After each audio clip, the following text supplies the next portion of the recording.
welcome viewers, Dr. Jason W. Morrison, theologist, fresh in from training and motorcycle riding. We've been for a ride up through the mountains, had a look at some of the bushfire areas. Not real good, but we're alive. We're going to look at the Jehovah Witnesses working together.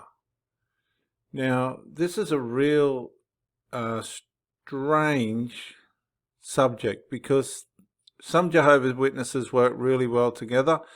Other Jehovah Witnesses, as you look at this fella's face, don't go too good. We've got a beautiful picture of good friends work together in the ministry, which is very, very manipulative, isn't it? But I'll just keep this playing on the side while I do about a 5-minute introduction before we go into videos on working together as Jehovah Witnesses, and we'll get some Jehovah Witnesses that have actually done it to share with us. According to Proverbs 27:17, what can result when we work alongside fellow believers, as it happened in the case of Jeremiah and Baruch?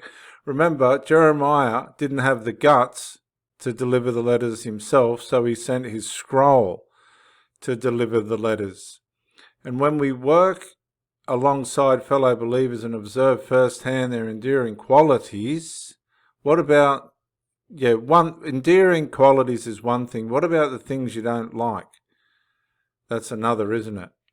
And that's the thing that's bringing the Jehovah Witnesses undone. The backbiting, the slighting of the other, the undermining, the whinging, the whining, the talking about people behind their backs, even though you can try and make it look good and sound good. And we learn from them to draw closer to them. Some people are going to draw closer, some people are going to fall apart, and that's just the way it is. Proverbs 17:17, as iron sharpens iron, so one man sharpens his friend. In some cases, yes. In other cases, there's just people that it wouldn't matter if you took to them with a millstone and tried to sharpen them up. It wouldn't make any difference. For example, how do you feel when you're in the ministry and you hear your friend boldly defend his faith or speak with heartfelt conviction about Jehovah and his purposes? Well, that don't happen anymore. You just don't see that with the Jehovah Witnesses anymore. They just don't do it. They run off. Look,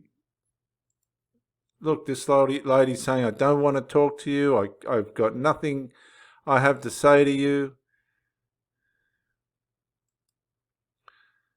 And it goes on and on and on. But what I'll do, we'll read this next one. I'm going to put some videos up about Jehovah's Witnesses working together. And then we're going to look, for example, how do you feel when you hear your friend boldly defend his faith or speak the heartfelt conviction about Jehovah and his purposes? I haven't heard or seen one Jehovah Witness at a cart do that whatsoever. Not one. Not one in the slightest. So I'll hand you over. We'll look at some videos and then we'll go from there. Thank you for joining me.